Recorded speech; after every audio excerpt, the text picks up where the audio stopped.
Qué gran gusto saludarles una vez más. Soy el pastor Leonel Molano y bienvenidos a nuestra capilla virtual. Hoy la capilla virtual en Así dice la Biblia. Y una palabra para hoy, pues que venga de la misma palabra de Dios. Vamos a las fuentes. Y aquí tenemos la fuente. La fuente es la palabra del Señor. Tenemos la Biblia y tenemos varias versiones. Aquí hay varias versiones de la Biblia, porque cuando estudiamos la palabra de Dios necesitamos para nosotros la traducción, porque el texto bíblico fue entregado en idioma arameo, idioma hebreo para el Antiguo Testamento, y para el Nuevo Testamento en idioma griego. Nosotros no conocemos los idiomas, no los dominamos. Quizás sí hablamos, claro.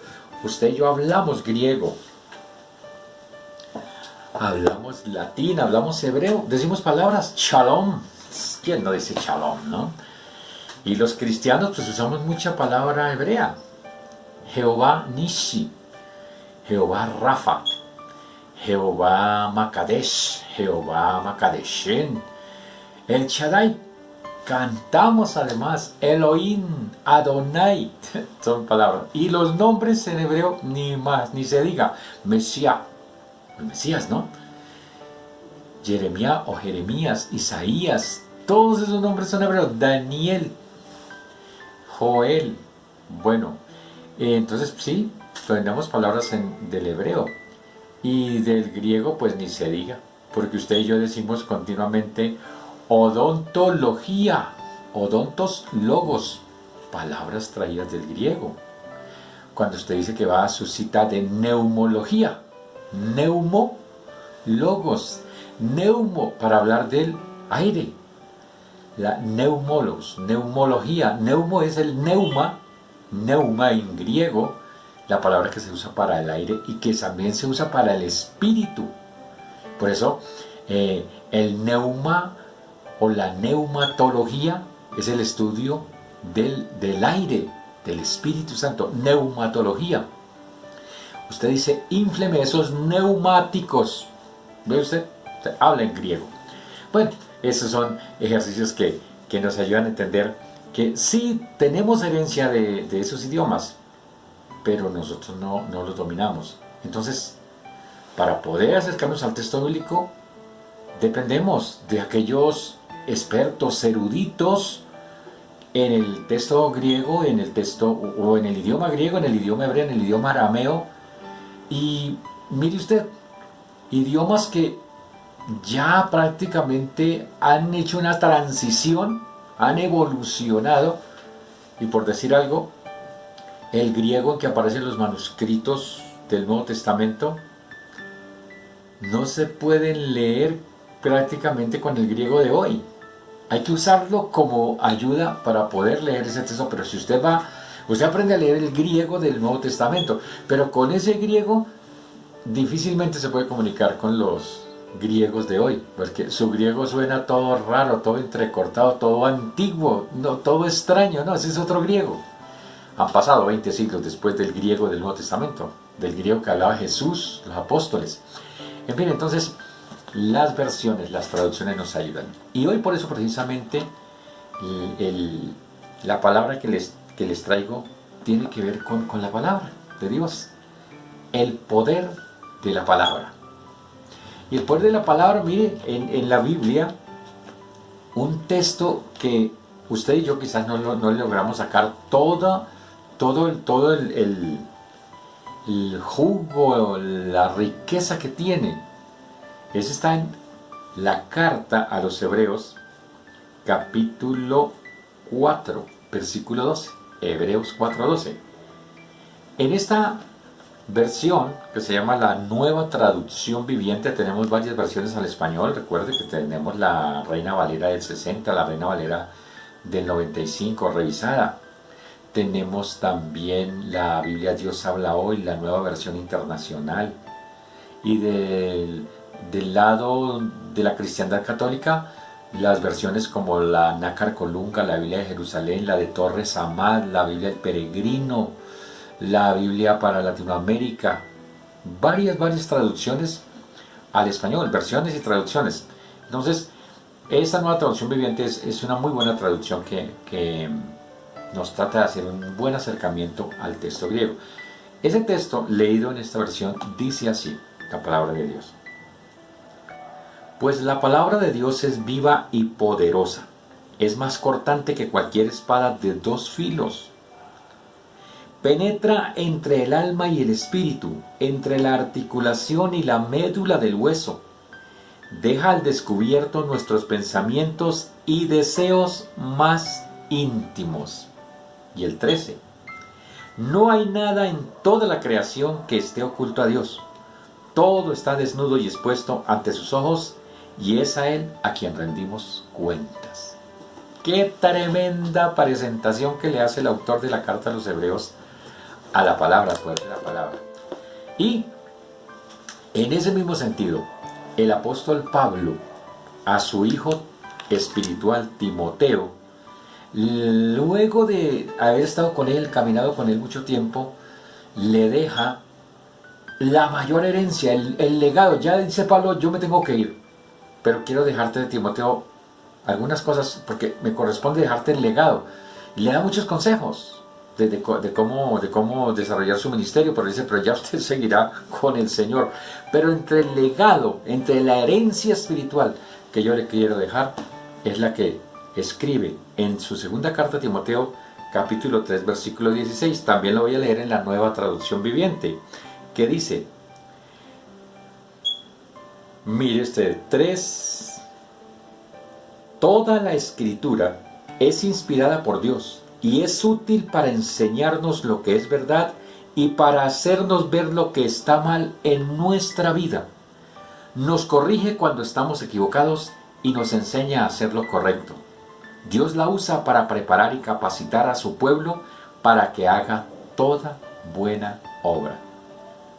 Antes de eso, le ha dicho, tú debes permanecer fiel a las cosas que se te han enseñado. Sabes que son verdad porque sabes que puedes confiar en quienes te las enseñaron. Desde la niñez se te han enseñado las Sagradas Escrituras, las cuales te han dado la sabiduría para recibir la salvación que viene por confiar en Cristo Jesús. Y en ese pasaje le menciona a la mamá Eunice y a su abuela Loida, que lo formaron en la palabra de Dios. Nos vamos a encontrar entonces con que la palabra de Dios desde sus inicios tiene un poder y un alcance impresionante, que Pablo lo reconoce. ¿Y qué vamos a encontrar a través de la historia? Vamos a encontrar que la iglesia empezó a formarse, empezó varias generaciones. Con la Biblia transformaron el imperio romano, cambiaron el imperio. Un imperio pagano se volvió un imperio cristiano. Del paganismo pasó al cristianismo. En 300 años la iglesia cambió el imperio, y esa es la herencia que tenemos. Luego el imperio, la iglesia pues conquistó todo, pero luego se pervirtió, luego se desvió, bueno, hizo un pocotón de cosas que ya no correspondían, y era necesario lo que llamaron algunos una reforma para regresar, volver a los inicios de la palabra de Dios. Una reforma.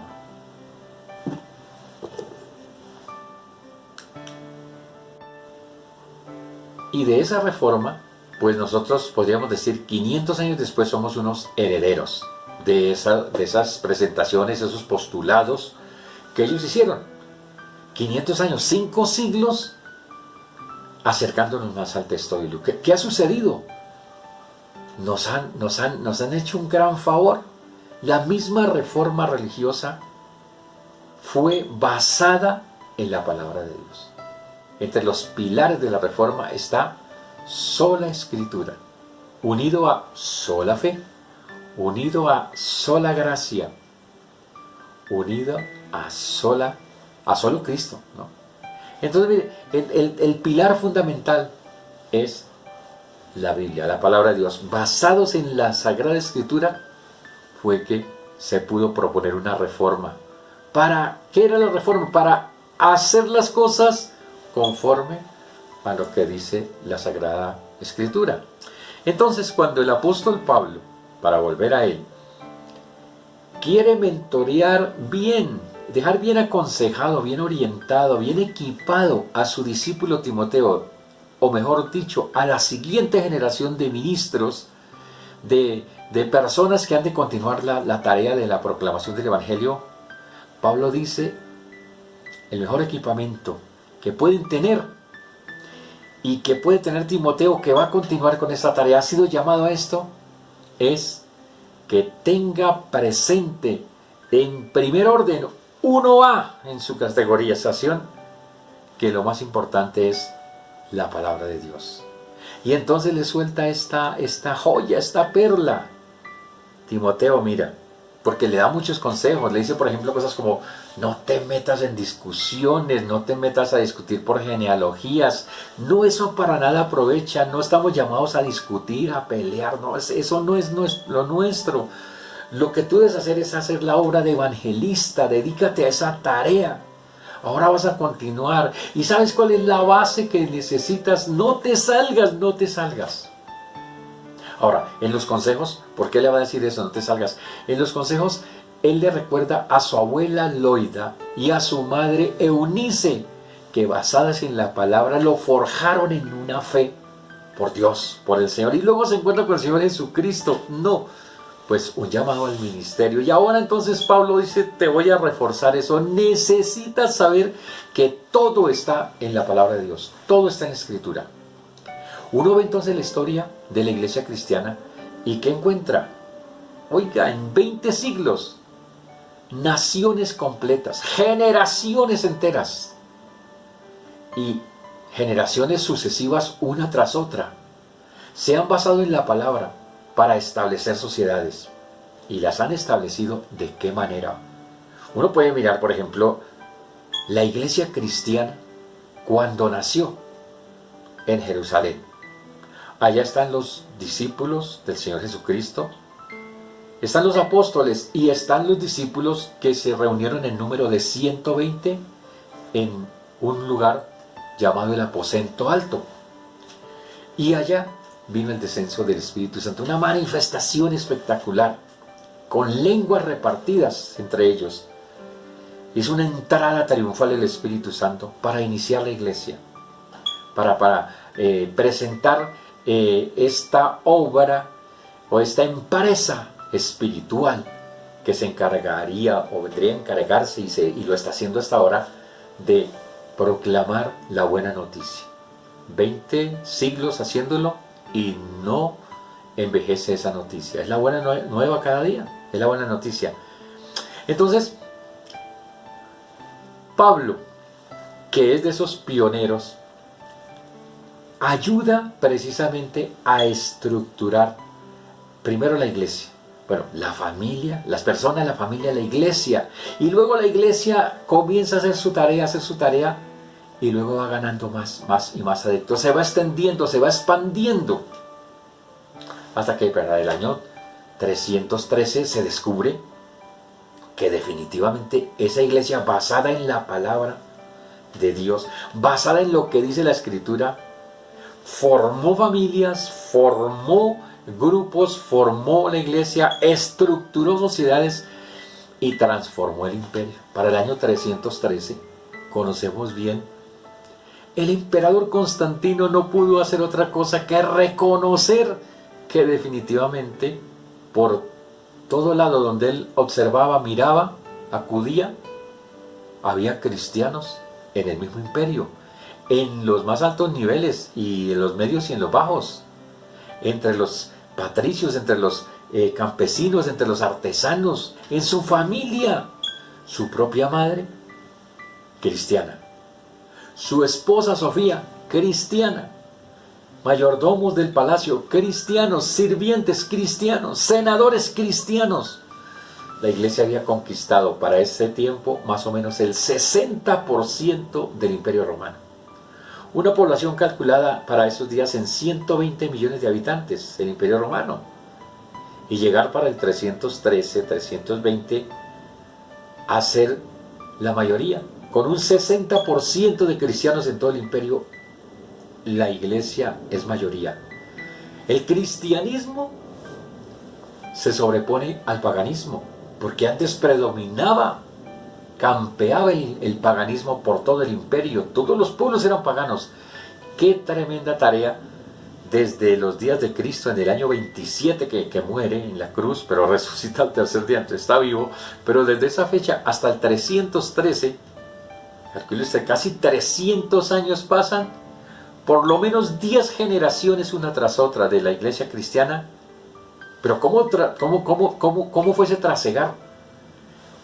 Una generación como la de Pablo forja a la siguiente y le deja consejos como este. ¿Sabes en qué te debes basar? En la Escritura. Te debes basar en la palabra. Y así forjaron esa primera generación, firme en la palabra. La siguiente generación, de la siguiente generación, digamos que es testigo, por ejemplo, Juan, que es el discípulo o el apóstol que sobrevive a todos sus compañeros. Todos murieron sobre el año 70, 75, los últimos. Y él, cerca al 100, todavía está vivo y está escribiendo cartas y atendiendo a la iglesia, pero ya está muy anciano. Decimos entonces que Juan pudo ser testigo de la segunda generación, quizás la tercera generación de iglesia, de cristianos fuertes, sólidos. Él mismo vio morir a todos sus compañeros, a su compañero Pedro, que murió sobre el 67, 68. Él está sobre el 100, más de 30 años lo ha sobrevivido. Y es testigo de cómo la iglesia va avanzando. ¿Y qué descubre? Que la siguiente generación de creyentes fue forjada en la palabra y se proyecta para ser grande, para ser poderosa. Murió Juan, pero vinieron los siguientes en el siglo segundo. Otros convertidos, otros nuevos líderes. Los antiguos pasaron. Pasó Pedro, pasó Mateo, pasó Pablo, pasó Juan, pasó Timoteo, pasó Silas, pasó Epafras, pasó Priscila, pasó Aquila, pasó Febe, todos ellos, pasó Demetrio, pasó Gallo, pasó Juan. Quedaron registrados en la palabra de Dios, en la Biblia, en el Nuevo Testamento, pero murieron. Nueva generación, tercera y cuarta generación, sólidos, basados en ¿qué? En la palabra de Dios. Porque toda la Escritura, mire usted, es útil, sirve, funciona. Algunos hablarían de esa teología funcional, es decir, para la cotidianidad. La palabra de Dios sirve para las cosas de la vida diaria. En cualquier momento, lugar, espacio, situación que se presente, la palabra de Dios ahí está y es útil.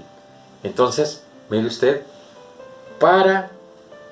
según esta versión, toda la Escritura es inspirada por Dios primero y es útil para enseñarnos lo que es verdad y para hacernos ver lo que está mal en nuestra vida. Entonces, primero que todo, nos confronta, se mete dentro de la vida nuestra. Ese texto de la carta a los Hebreos que habla de que la palabra de Dios es viva y eficaz, y esta figura que sí que es interesante, y más cortante que toda espada de dos filos, doble filo en la espada, entra y sale libremente, rompe, y dice que entra, profundiza, escuchar la palabra de Dios, llega, trasciende, traspasa la mente, los pensamientos. Y cómo es interesante, alguien que sabe la palabra dice eso, discierne, separa, estudia bien, analiza. Cuando nos llega a nosotros, discierne las intenciones, los pensamientos y las intenciones. Ni siquiera usted y yo vamos a hacer algo. Está por allá una intención, un pensamiento vago, diría alguien, una cosa muy lejana. Y la palabra de Dios llega allá y le dice, ya sé lo que va a hacer. Esa palabra de Dios es Dios. Ya sé lo que va a hacer. Ya sé para dónde va. Cuidado, atento. Ya sé para dónde va, lo conozco. La palabra de Dios llega, es el Señor quien llega con su palabra y dice, ya sé para dónde va. Cuidado, cuidado. Por eso conocerla, estudiarla, acercarse a ella, es la invitación. Entonces, lo redarguye, lo confronta. ¿Ah? La traducción de la nueva traducción viviente es así de interesante, ¿no? Para enseñarnos lo que es verdad y para hacernos ver lo que está mal en nuestra vida. Cosas que ni cuenta nos damos, pero la palabra de Dios llega y discierne, separa y le dice, este pensamiento así no. Para donde quiere ir, está equivocado. Hasta allá va la palabra de Dios. Qué interesante, ¿no? Y más dice, corrige cuando estamos equivocados y nos enseña a hacer lo correcto. Corrige. Oye, estás mal. Estás mal. Testimonio de la vida real. Una persona que se convierte al Señor Jesucristo. Nunca he ido a la iglesia y un día en los campos de Colombia, en los llanos de Colombia, un día de su finca va al pueblo y un amigo le dice, venga, lo invito a la iglesia. Antes era compañero de fiesta, de farra, pero un día se convierte al Señor y cuando lo ve en el pueblo le dice, quiero invitarlo a algo bien bonito que me pasó. ¿A dónde? A la iglesia a escuchar la palabra de Dios. Y él, porque era el amigo, aceptó ir. Llegó a la iglesia y ese día el Señor le da un mensaje al pastor que incluía llamado al altar. ¿Quién quiere rendir su vida a Cristo? Y este señor levanta la mano y dice, yo quiero, no había escuchado que era esto. No, pero qué maravilla, qué bendición. No, me alegra. Yo quiero seguir ese camino. Ah, bueno, pues venga, oramos por usted. Luego le dice, pastor, esto que usted ha dicho, esto es una maravilla. No, yo necesito que esto lo sepa mi familia, mis amigos, mis vecinos, pero ¿cómo no habíamos escuchado esto? Por favor, pastor, ¿cuándo va a ir a la finca? Más o menos a 1 hora del pueblo quedaba la finca. No, mi amigo, dígame, no, vea, pastor, prepárese para en 15 días yo voy a organizar allá. Tenemos un almuerzo con carne asada, ternera a la llanera.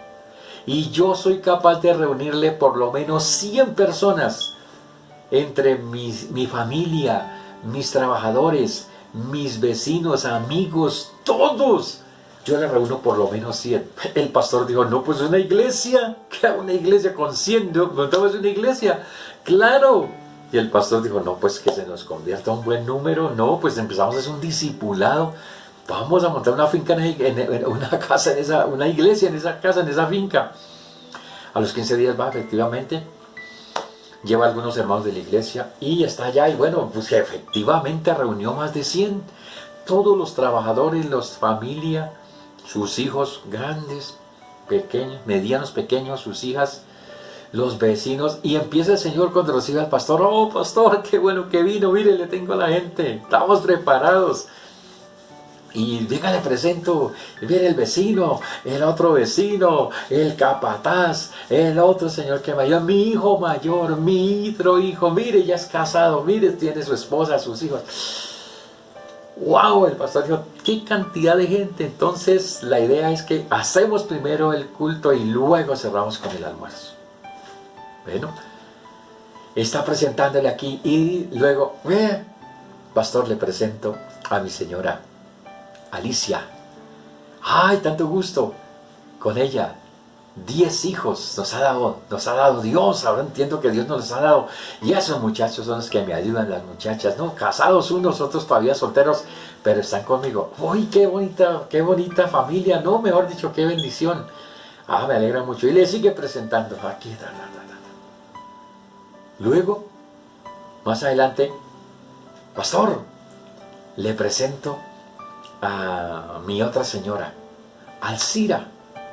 Alicia y Alcira son hermanas y pues vivo con ellas. Con ella tengo 11 hijos. Y el pastor por dentro quedó,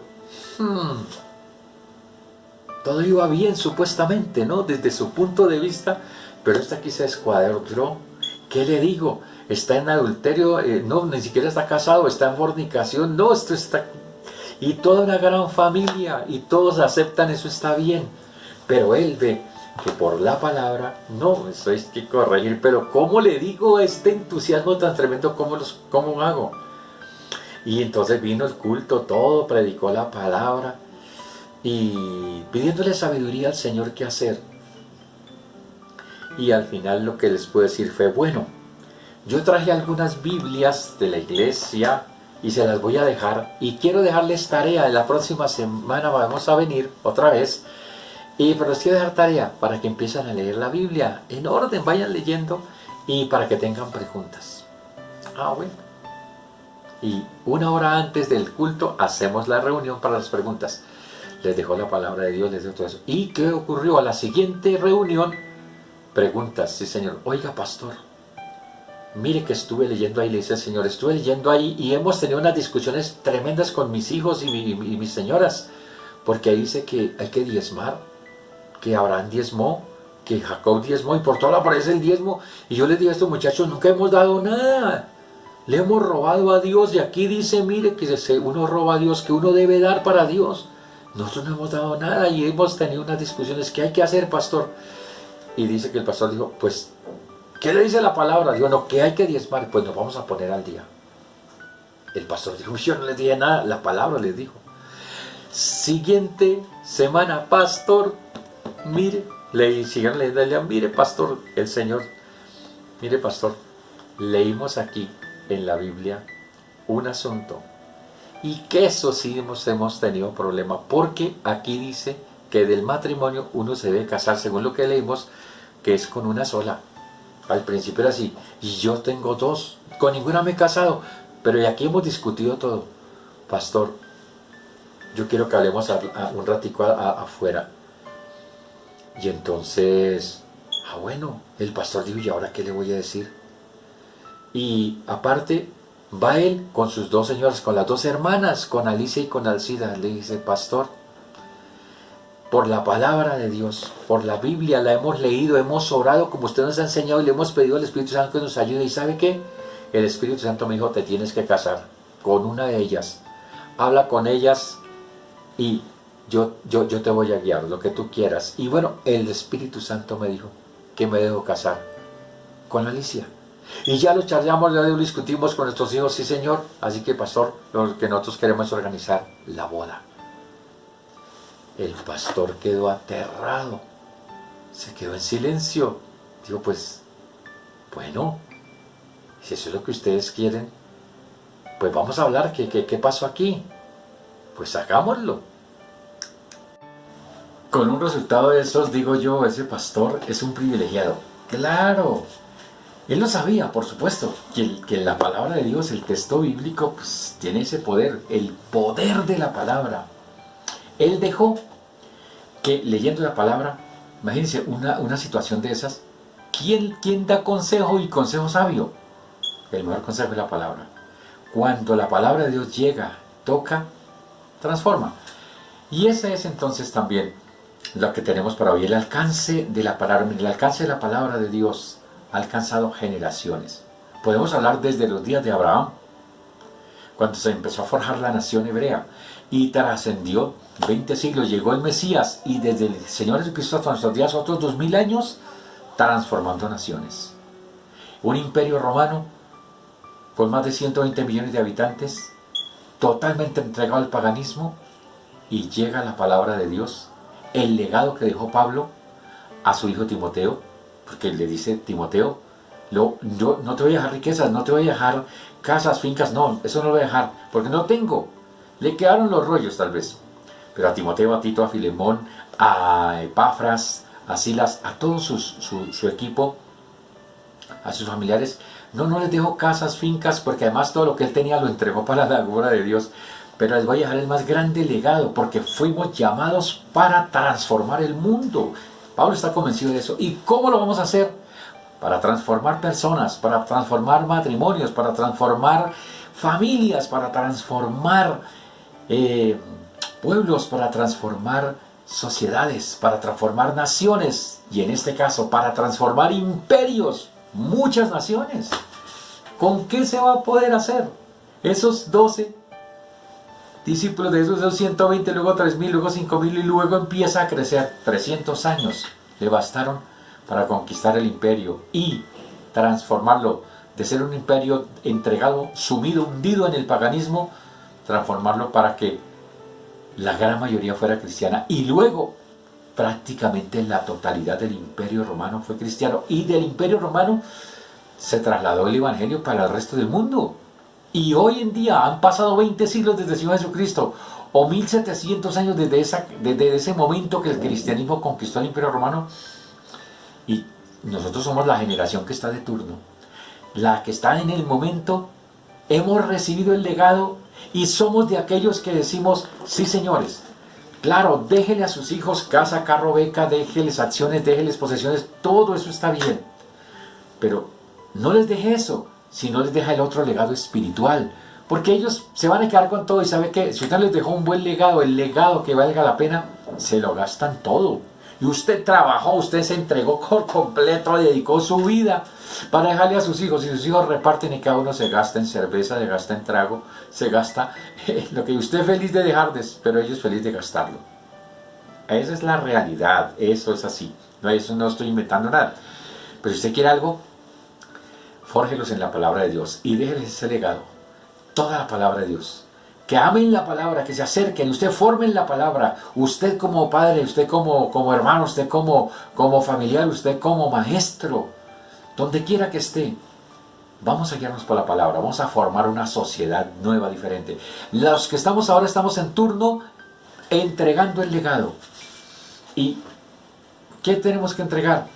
Mire, para una mejor sociedad, que ahora la sociedad que está en este momento, la generación de turno la tiene difícil, complicada, no es fácil, ante un secularismo tan impresionante, ante un negativismo, ante una situación dura que no se quiere buscar de Dios, no la tienen fácil. Pero si toman el legado que les entregamos, la palabra de Dios, el poder, el alcance de la palabra, lo van a probar, lo van a encontrar. Nosotros podemos ser testigos de eso, sostenemos todavía esos principios y esos principios van a continuar. Bueno, que la gloria de Dios sea abundante sobre cada uno de ustedes, sobre sus vidas, sus familias y su siguiente generación. Bendigo la siguiente generación porque será una generación que irá más allá, más lejos, con el poder de la palabra. Soy el pastor Leonel Molano, esta es Capilla Virtual. Recuerde, nos encontramos cada domingo a las 5 de la tarde en vivo para Así dice la Biblia. Y los espero los miércoles a las 9 de la noche para ¿Qué dice la Biblia? Estudiamos la palabra de Dios y será un tema maravilloso. Escríbanos a nuestro correo lacapillavirtual@gmail.com o leonelmolano2005@gmail.com. Mil bendiciones para todos. Que la gloria de Dios no se aparte de sus vidas.